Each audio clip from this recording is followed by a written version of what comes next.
This is Eric with Ben's Brickstore. I thought I would film a tour video here. This is the view when you first walk into our door. We're around the back side of the building, so you just drive around the back.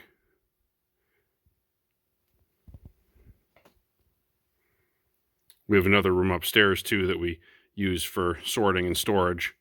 I'm not going to show that in this video because it's kind of messy up there right now. I want to get some things organized first. So these are all of our parts drawers, obviously. The parts area we try to keep somewhat off limit to customers, at least browsing on their own. We're happy to help people find stuff. But the problem is that everything's organized by drawer number, not really by category. So it's hard to find things unless we look it up on the computer or if you place a local pickup order. And we also have to be able to update our stock levels on our store page. So you can't just go pulling things out of a drawer and putting it back in some other drawer or whatever. We have to keep very accurate inventory counts on our store page. So when we're picking orders, we just basically start on this end. Here's, just so you have the perspective, there's the front door. We just start picking orders on this end, work our way down that side. You can see we have plenty of room for expansion. Oh, and all of this is new inventory. So this whole wall will continue to be new inventory. And then those are used parts on that back wall. And then we have larger drawers over here. This is a binder with sticker sheets. For the longest time, our sticker sheets were all loose in a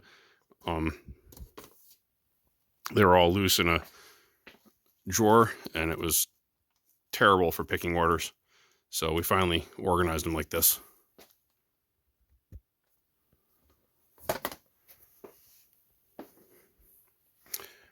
Everything is numbered, and then you can see we have all the barcodes.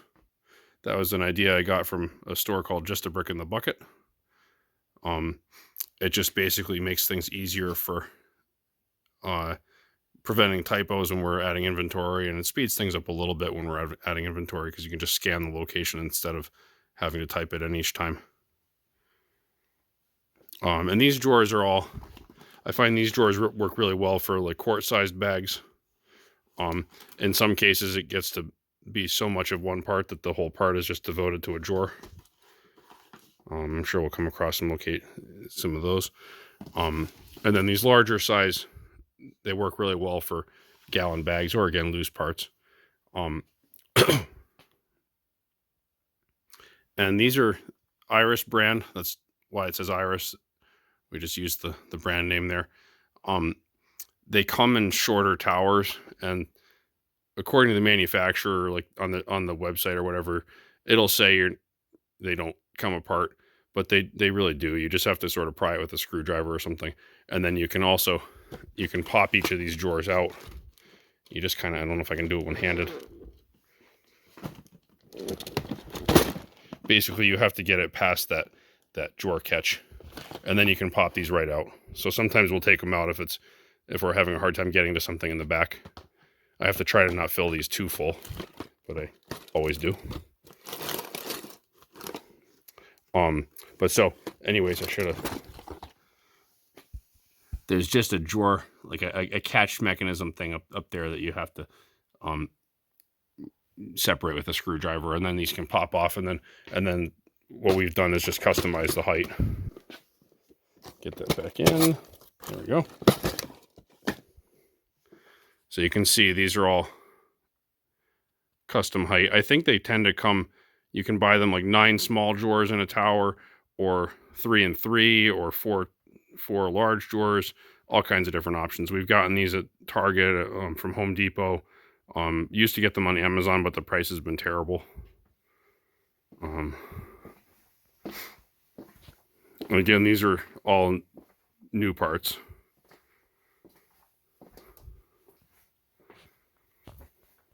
Oh, let me see if I can find a... So like here's a drawer with just one single item. That it makes things so much easier for picking. I don't mind the Ziploc bags for picking orders, but this is certainly nicer.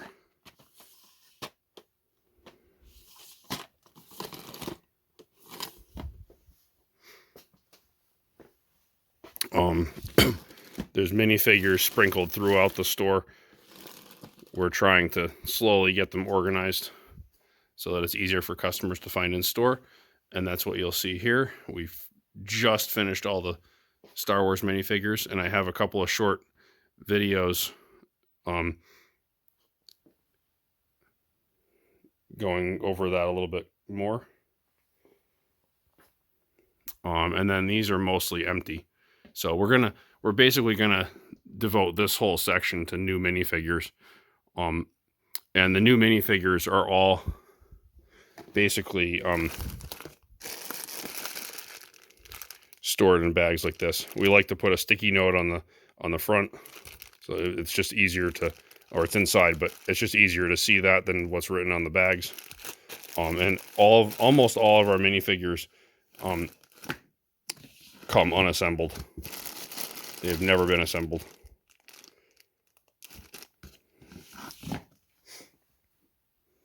So we'll eventually have other categories of minifigures over here.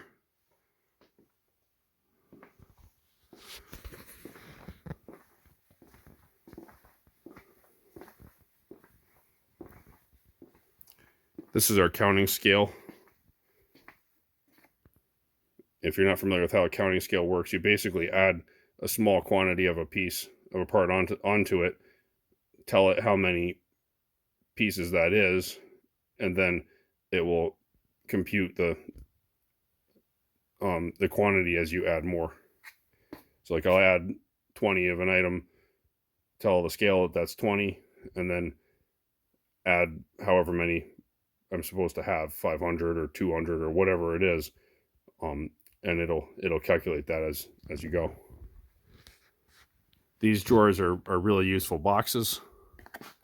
I love these.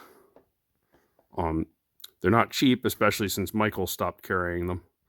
I get them from the Container Store or directly from the manufacturer, but the manufacturer charges really high shipping. Container Store, you can often find like they'll have sales, and you can also there's often a really good Rakuten cashback option. If you don't have Rakuten or know what that is, it's basically a cashback browser extension. Shoot me a message and I can send you a link, and we each get $30 off.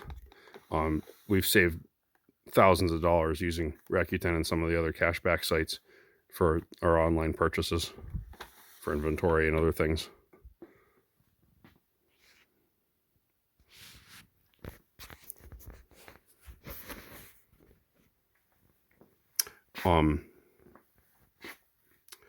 So this goes as far as somewhere down here, I think. Yeah, that's probably about where it ends. The rest of these are empty still. And then this is where we have used parts starting. Actually, I should probably back up. So I think I mentioned it. That wall is used. Eventually, in theory, we'll extend that over here. That table can move. That's just minifigure stands that we were working on building. And I have one that I just got from Kingdom Brick Supply. Wanted to try it out. And then in the back there, that's our son Ben, his area for building. And then we have some GBC modules that he and I have been working on. So eventually the plan was for the used to sort of continue down that wall, but we'll see how that goes. But then these are used drawers here. We still have a lot of space. We're still just barely tapping the surface of getting used parts into our store. Our store is like probably 98% new.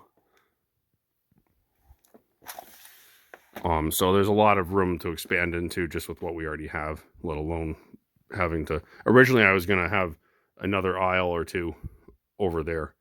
I'm not sure if that will still be feasible or not, because we've gone in some other directions, which you'll see.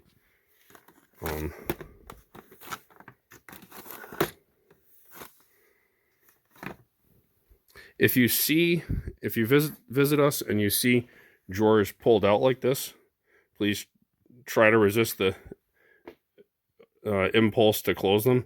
We try to leave drawers open so that we know where there's spaces to fill. So that's it for our parts aisle. So give you another look here. And then on this side of the room, where we were at one point going to put more parts aisles eventually, we built a picker brick table. So the way this works is customers come in, they pick whatever size bag they want. We haven't had anybody opt for the 2.5 gallon bag yet, but I'm sure that'll be only a matter of time. You do get a bit of a price break in terms of amount of pieces you can fit in a bag for the price. So if you go with a bigger bag, you get a little bit more bang for your buck, basically.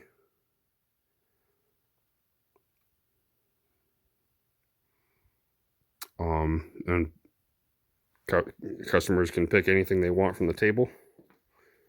Some people sit for a while and sift through here looking for specific pieces they want, and I've seen other customers just fill a bag really quickly. So there's some parts in the drawers.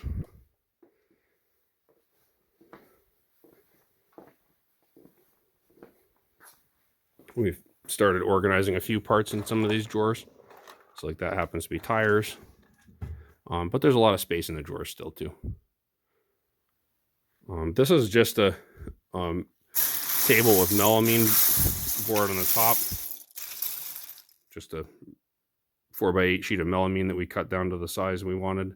And then this is just, I think that was alder that I used for the trim. And then I have some boards underneath here. Let's see if I can. I didn't want to be screwing these side pieces directly into the melamine without having something else to screw into. So like the upper screw here is directly in the melamine, but then that one is in that piece of trim underneath. So it's pretty solid. If you really leaned on it and put a lot of weight on it, it might damage it, but I also put a ton of screws into that. So and this is designed so that we can wheel it around and sweep under there and stuff like that.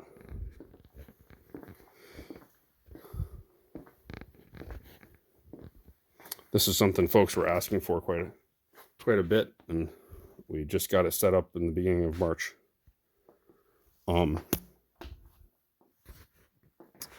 So over here, that's kind of going to be a continuation of the used parts drawers. Those are just extra really useful boxes, drawers sitting there. And then we have some Duplo, bin of big bulky Technic parts, 75,000 1x1 white studs. This cart here is just used Bionicle and Hero Factory stuff I've been working on adding to the store. I have to get back to that at some point. This big cart I use for putting parts away.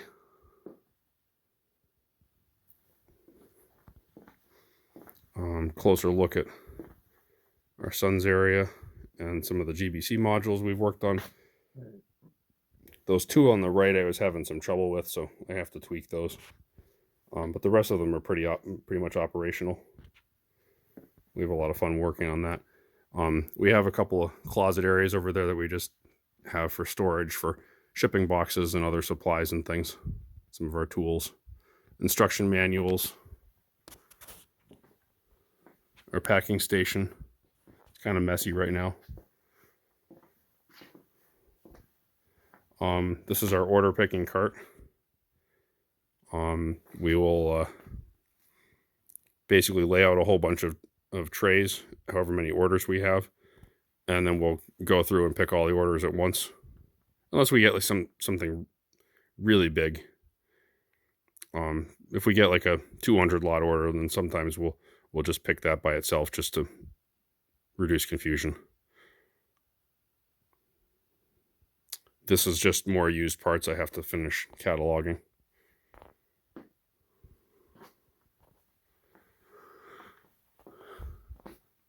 My desk, everybody, we get tons of people coming in and commenting about those Ninja Turtles. Those were a design I found on Rebrickable. Somebody who has done probably 200 different designs. And then over here we have our retail area for sets.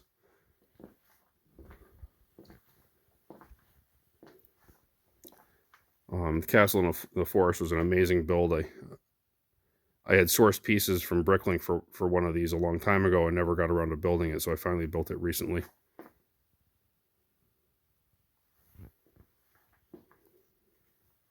It was just a really interesting build, really well thought out.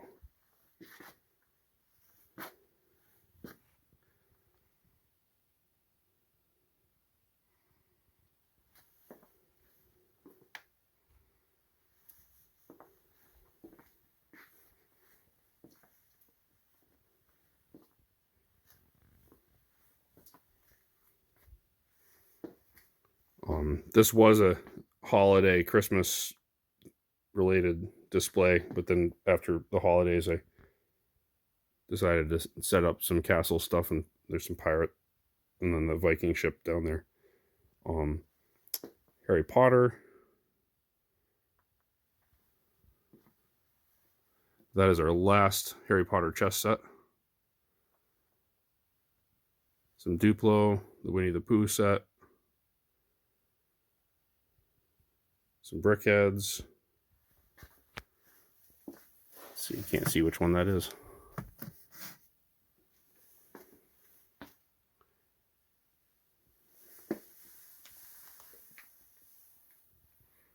That bucket hiding in there is a sealed bucket from like the 90s.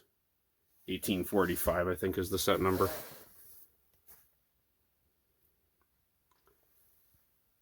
That was part of a collection we got from somebody who was a former Lego employee. They were clearing out their house. Over here we have Star Wars.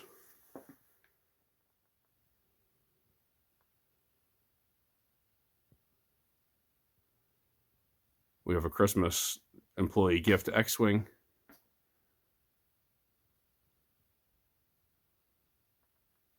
Detective Office. And then more Bricklink Designer Program sets. I didn't mention it when I was over here, but Bricklink is a platform, the main platform we sell on. It's basically eBay for Lego. It's been around for over 20 years, and it's roughly 4 years ago, Bricklink was acquired by the Lego Group, and Lego and Bricklink had sort of started partnering just before that to start working on some projects like this. And then these sets all came out in 2021.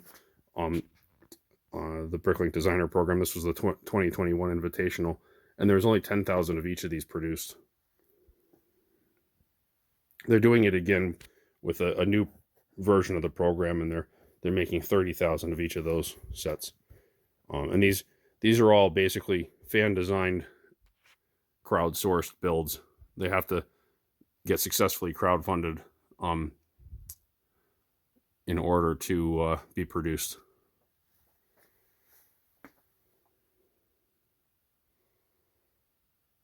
World map, Thor's hammer. We typically mostly stock sets that have already retired. There's a few sets in here that are things that haven't retired. Bunch of Marvel sets, some Ninjago down there. And then also a lot of gift with purchases, because we buy a lot from Lego themselves from the website. And then we have 2 display cabinets over here. We're gradually trying to fill up.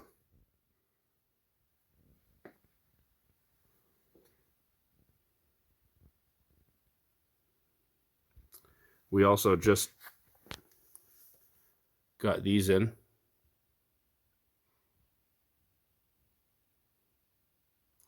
The drawing on our mugs and our business cards was done by Alyssa. I have a whole bunch more Overwatch Monster Fighters and also some Scooby-Doo sets that I have to finish going through.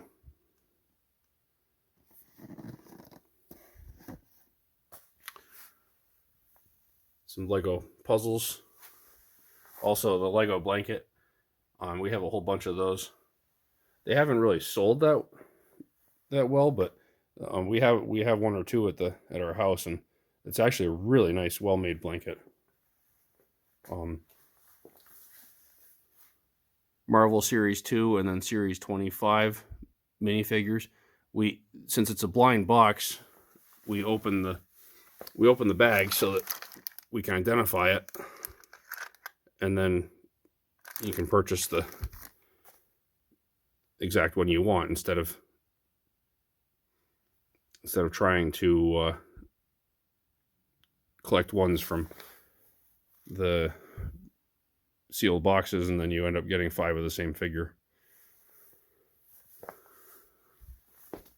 Some used Star Wars minifigures. The ones down there have minor damage. We put some animals out on this one back just before Easter. We're going to transition this little display into a Star Wars display for May the 4th.